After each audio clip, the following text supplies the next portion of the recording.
Soliloquio.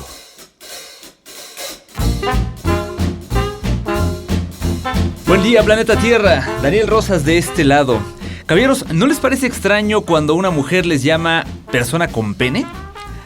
Van 3 de ellas que me nombran así y al principio, pues la verdad es que me causó gracia. Luego como que me puse a reflexionar sobre si no es más sencillo llamarme hombre u hombre, como dicen ahora, ¿no? Sin H y con V. Y bueno, finalmente mis cavilaciones me han llevado a la conclusión de que en realidad las mujeres hacen con nosotros una especie como de burla o quizás hasta un insulto. Recuerdo que cuando era adolescente un amigo mío me decía que solo hay 2 tipos de mujeres. A las que les gusta el sexo, en aquel tiempo solo conocíamos por cierto las relaciones heterosexuales, y las que vuelan. El que entendió el chiste pues lo entendió y tan. Evidentemente ahora a la distancia me doy cuenta de que pues éramos unos patanes, sonábamos horribles repitiendo ese tipo de chistes entre los amigos. Pero también en honor a la verdad, este mismo amigo tenía otra frase que me parece muy cierta. Que las mujeres son tan chingonas que nos hacen creer que nosotros las enamoramos, cuando en realidad son ellas las que nos eligen. Y la neta, amigos, estoy convencido de que así es. La anécdota la traigo a colación porque ahora me pregunto ¿qué es ser hombre? O mejor dicho, si soy el hombre que quería ser. La verdad es que debo reconocer que mis parejas sí que han sabido cómo hacer que yo haga lo que ellas desean. Me doy cuenta de que, aunque por ejemplo mi novia es un gran apoyo actualmente, termino haciendo lo que ella desea aunque yo no me sienta cómodo. Y aquí les pregunto, ¿a ustedes les ha pasado? Y entonces cada vez me doy cuenta de que sí, las mujeres son bien chingonas. Y en ese contexto me pongo a pensar qué tengo que hacer para estar a su altura, porque seamos honestos, caballeros, los gritos y los golpes que damos no son más que un síntoma de inseguridad. Y entonces, ¿somos hombres o solo somos personas con penes? ¿Cómo nos ven nuestros amigos? ¿Cómo nos ven nuestras amigas, nuestra familia? Y más importante, ¿cómo nos vemos nosotros? ¿Qué es ser hombre en esta época? Bien, pues para tratar de aterrizar un poco estas ideas, vamos a platicar con el doctor Isaac Ali Siles, del Centro de Investigación de Estudios de Género de la UNAM. Vamos para allá.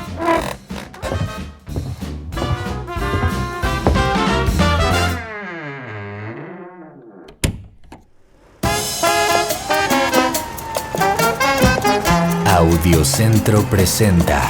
¿Qué? ¿A poco te escapaste de la juguetería, muñeca? No eres Google, pero tienes todo lo que busco. ¿Te caíste del cielo, mi ángel? Si lo bonito fuera pecado, no tendrías perdón de Dios. ¡Ash! Hombres. Un podcast donde charlamos de las nuevas masculinidades que ninguna mujer se quiere perder. Esto es Hombres Trabajando Nos.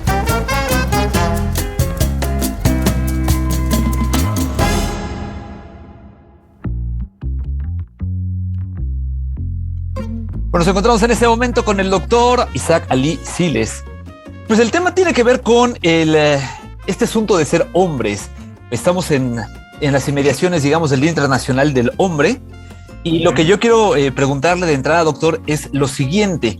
En esta época en la que nos encontramos con un fuerte movimiento feminista, en donde además tenemos una discusión entre si solamente hay todas y todos, y también ahora dicen todes, no gente que no se asume ni de él ni de ella, ¿podemos seguir diciendo que existe un papel claro, un concepto claro de lo que es ser hombre, doctor?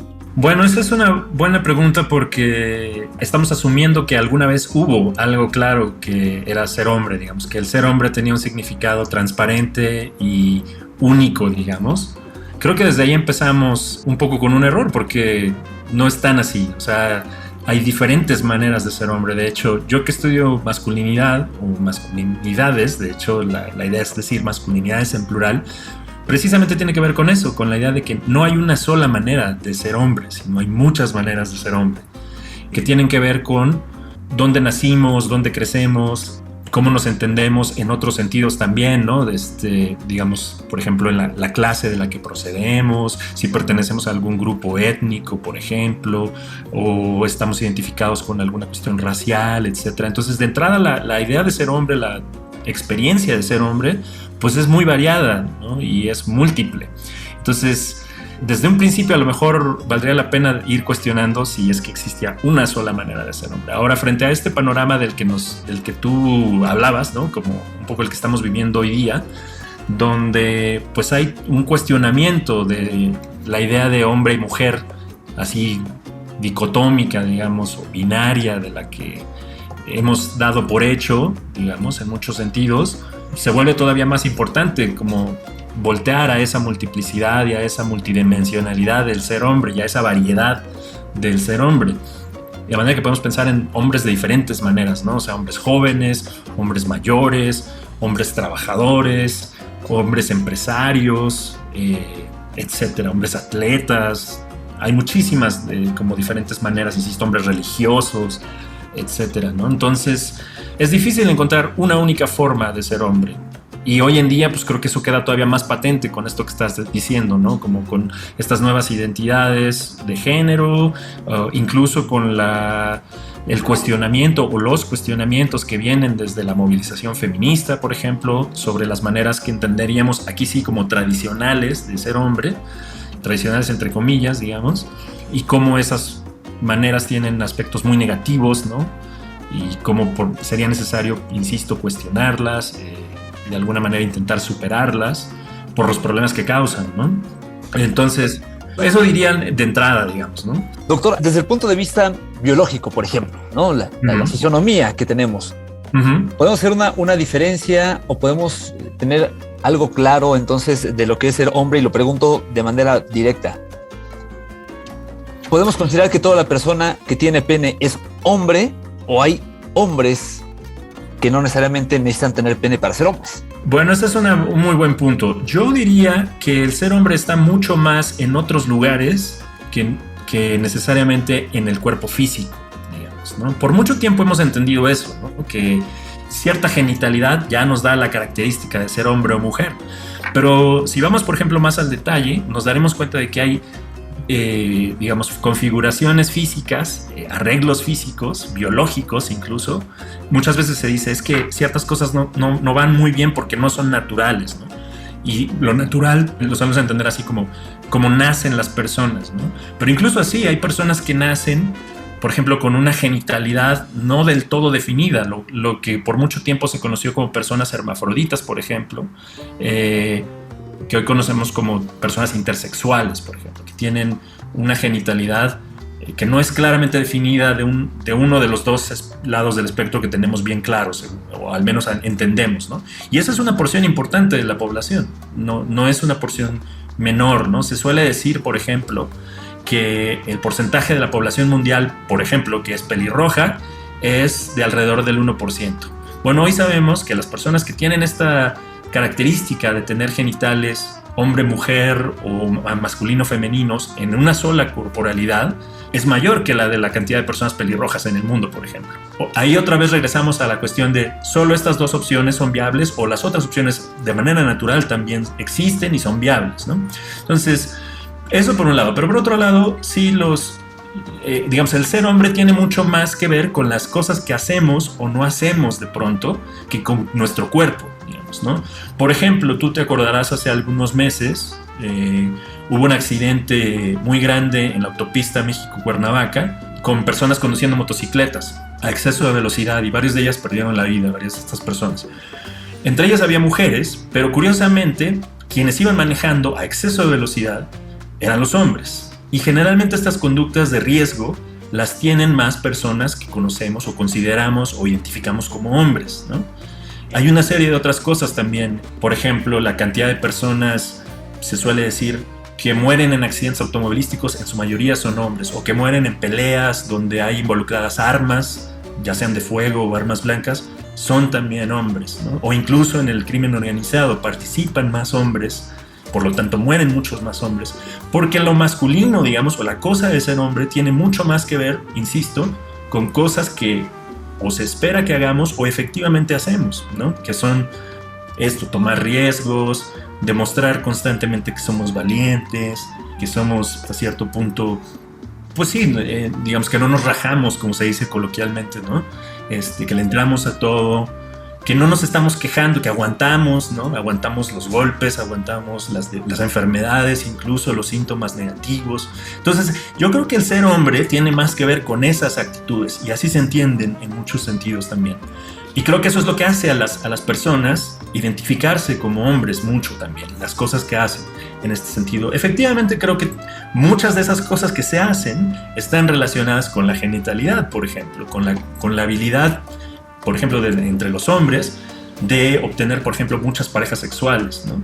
Y tener constantes encuentros sexuales, además de ciertas características, donde los genitales cuentan mucho, y los genitales masculinos en particular suelen tomar el centro del escenario, ¿no? A través de esta construcción social. Entonces sí tiene que ver, digamos, el cuerpo, pero creo que tiene mucho más que ver la práctica, lo que se hace con el cuerpo. Híjole, la verdad es que tengo un chorro de preguntas que hacerle, doctor, porque estaba bien interesante todo lo que nos está comentando y me han surgido muchas más. Pero déjame ir por partes. A ver, una, a raíz de esto último que nos está diciendo, podemos pensar entonces que si ya exploramos un concepto del hombre desde el punto de vista físico, fisiológico, ya se metió usted un poco también en la parte de las conductas sociales, inclusive de la parte cultural, en el caso de México, del ser macho, ¿no? ¿Dónde cabe esta parte que usted menciona de que el hombre busca tener muchas parejas sexuales? Y además le preguntaría otra duda que ya tenía antes de esto.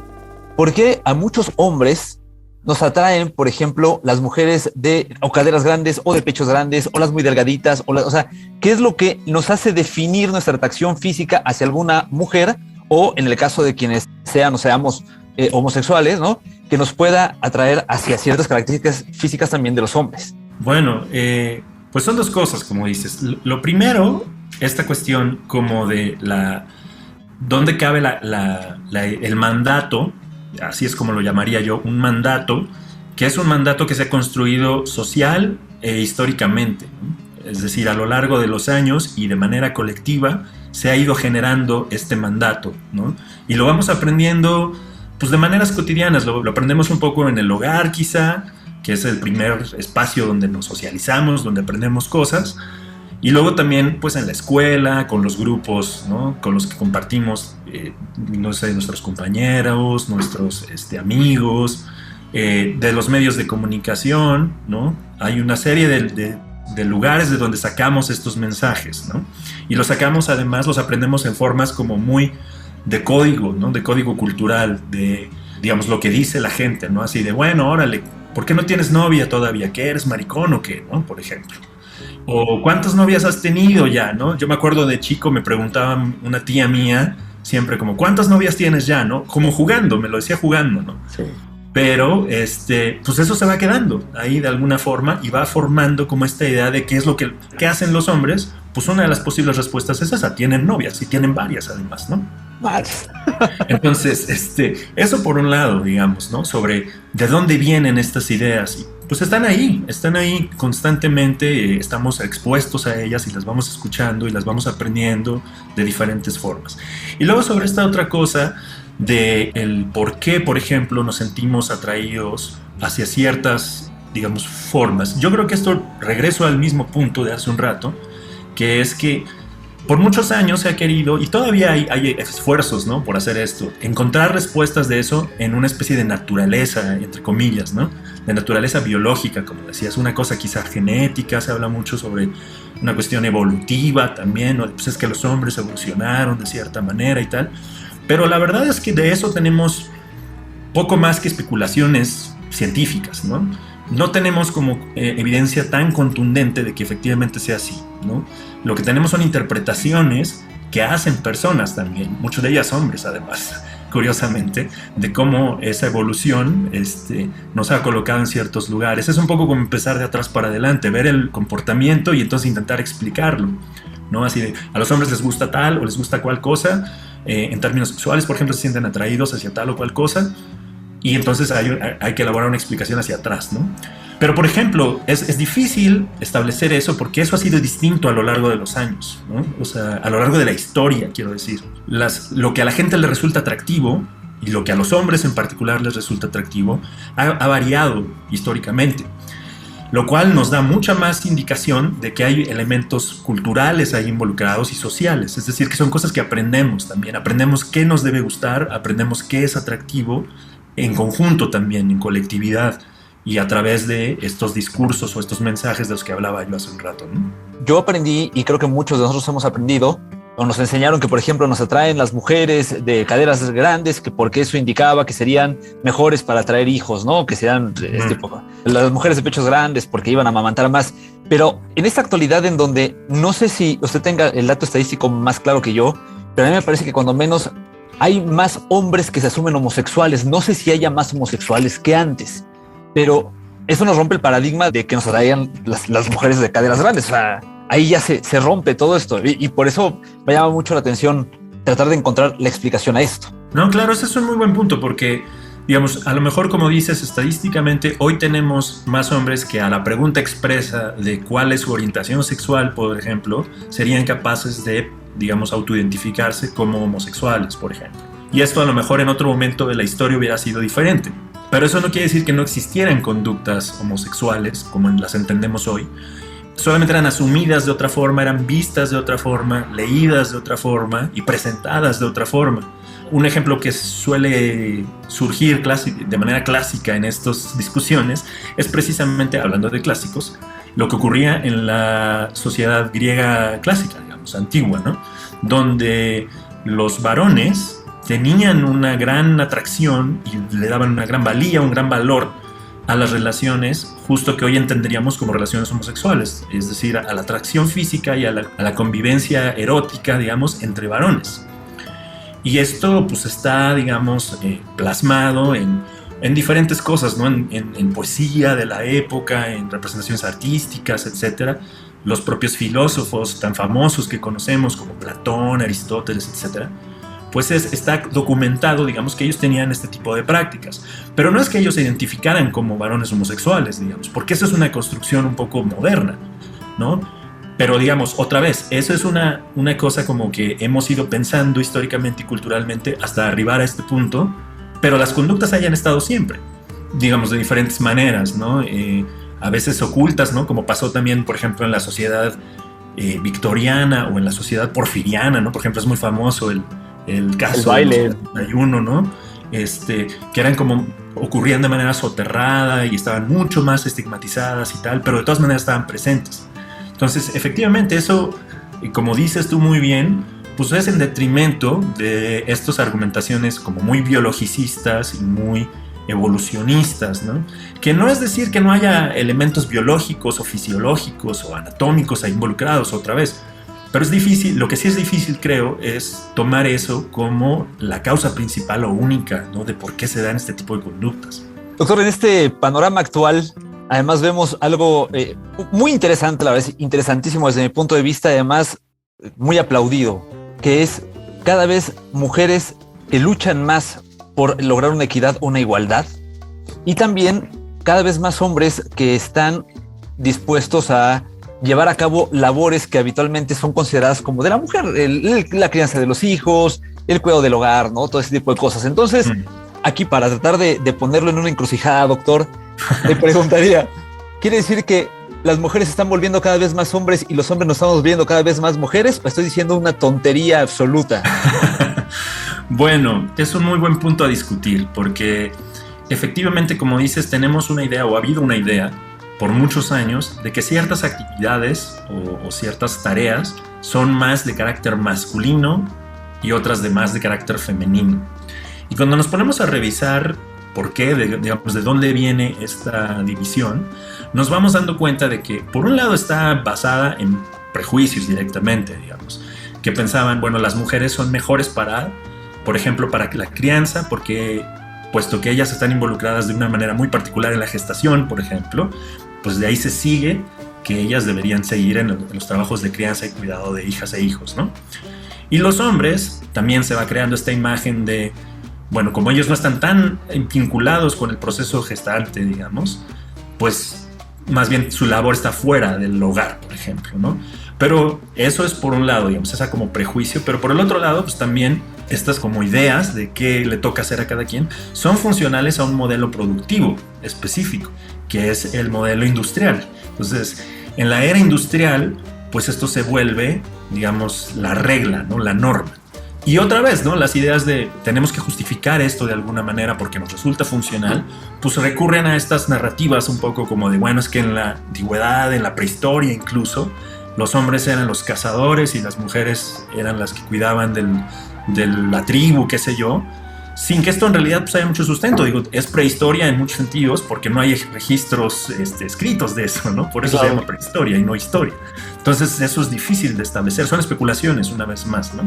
Entonces, pero bueno, al final de cuentas, estas ideas sí han estado ahí presentes por mucho tiempo y nos han hecho pensar efectivamente en actividades propias de hombres o propias de mujeres, o actividades más masculinas y a veces actividades más femeninas. Entonces yo no diría que las mujeres están siendo más hombres ni los hombres más mujeres. En todo caso, lo que creo que está pasando es que las mujeres están demandando que los hombres realicen actividades típicamente consideradas femeninas, porque eso era inequitativo, digamos. El arreglo anterior era inequitativo en muchos sentidos. Por ejemplo, los hombres saliendo a trabajar al mercado laboral, etcétera, y obteniendo ganancias directas económicas, ¿no? Que en muchos sentidos se decía, bueno, sirven para mantener familias, sostener familias, pero al final el dinero cae en las manos del varón, ¿no? Cae en las manos del varón en muchos de los casos, y él toma decisiones sobre ese dinero y eso le da una posición de ventaja, ¿no? Por otro lado, las mujeres trabajan un montón, ¿no? O trabajaban, históricamente han venido trabajando, quiero decir, un montón en casa, y ese trabajo nunca se les ha pagado con dinero, por ejemplo, ¿no?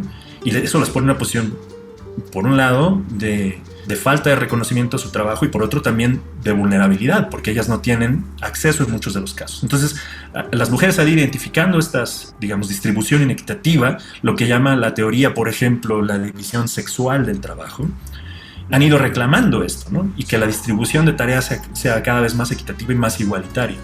Y en ese sentido, sí es un poco como, bueno, los varones deberían tomar más parte, mucho más activa en labores que se consideran femeninas, ¿no? Y también, por supuesto, y esto ha pasado todavía más, digamos, las mujeres también pueden tomar parte en labores que se han considerado históricamente productivas, digamos, y que sí son remuneradas, ¿no? Por ejemplo, salir a trabajar o ocupar puestos en posiciones de liderazgo, etcétera, ¿no? Esto quizá ha pasado un poco más, ¿no? Entonces, algunas personas hablan de eso, de que las mujeres se tienen que masculinizar de pronto para triunfar en ciertos aspectos de la vida. Y aún eso nos habla mucho de cómo esta configuración es dispar desde el origen, porque, por ejemplo, eso, para una mujer, para triunfar, digamos, en ciertos aspectos, tiene que masculinizarse, pero un hombre no tiene que feminizarse para triunfar, porque no le interesa triunfar en el hogar, porque el hogar se ve considerado como algo menor, digamos, ¿no? Entonces desde ahí se va viendo esa cuestión inequitativa, ¿no? Bolas, bueno, pues sí. Finalmente, doctor, y ya poniéndonos un poco más serios, en toda su experiencia, en las investigaciones, en los estudios que ha realizado, ¿qué se le puede decir al hombre o al que pretende ser considerado un hombre, no solamente un hombre, un mejor hombre en esta época actual? Bueno, como te decía, yo creo que una de los grandes aportes, digamos, del feminismo y del pensamiento feminista ha sido demostrar cómo este arreglo entre hombres y mujeres y esta distinción entre hombres y mujeres no es una distinción simplemente descriptiva, sino que trae consecuencias muy reales, que son además consecuencias muy inequitativas, ¿no? O sea, a los hombres les tocan, o nos tocan, debería decir, de hecho, yo también me considero hombre y creo que muchas otras personas así me identifican, nos tocan posiciones de mucha ventaja, digamos, muy favorables en muchos sentidos. Y a las mujeres, por consecuencia, digamos, les tocan posiciones de desventaja.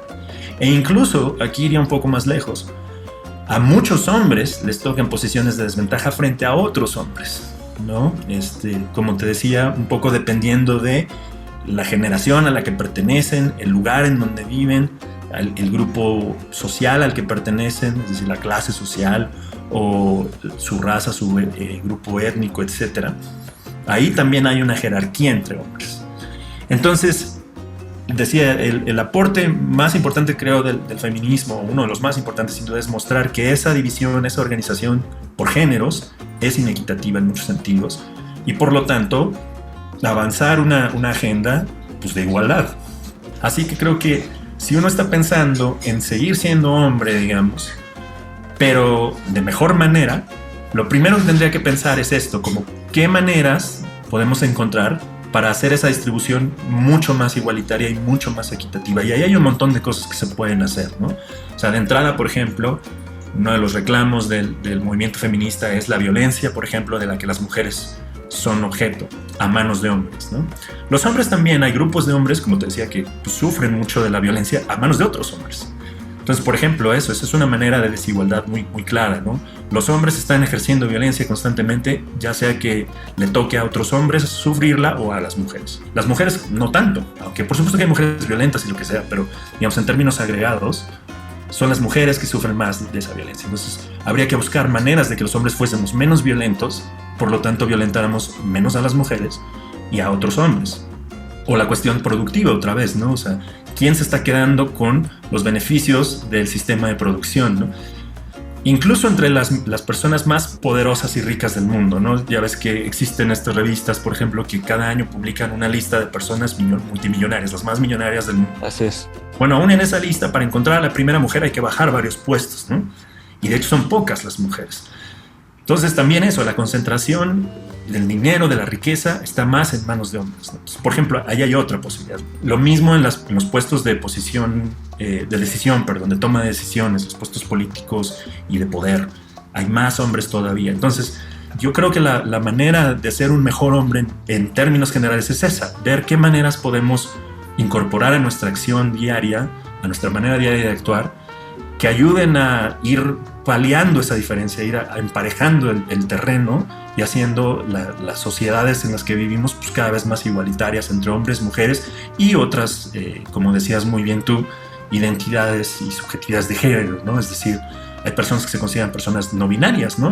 Bueno, todas las personas tendríamos que caber, tendrían que respetarse nuestros derechos, tendríamos que tener las mismas oportunidades. Entonces, lo que como hombres podamos hacer para aportar a eso, digamos, creo que por ahí pasa la cosa de ser un mejor hombre.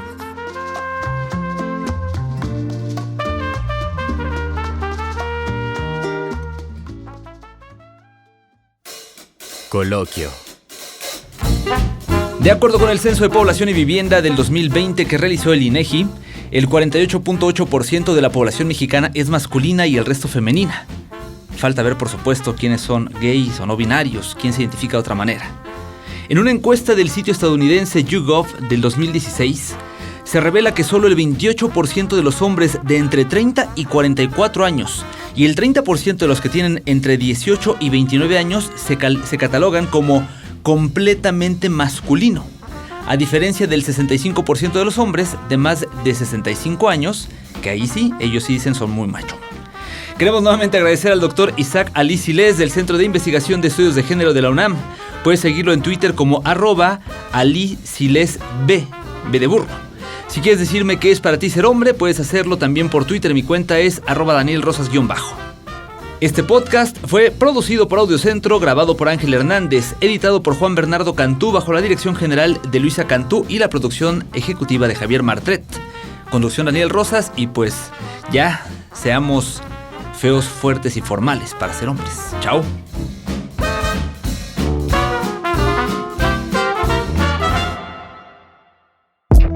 Audiocentro.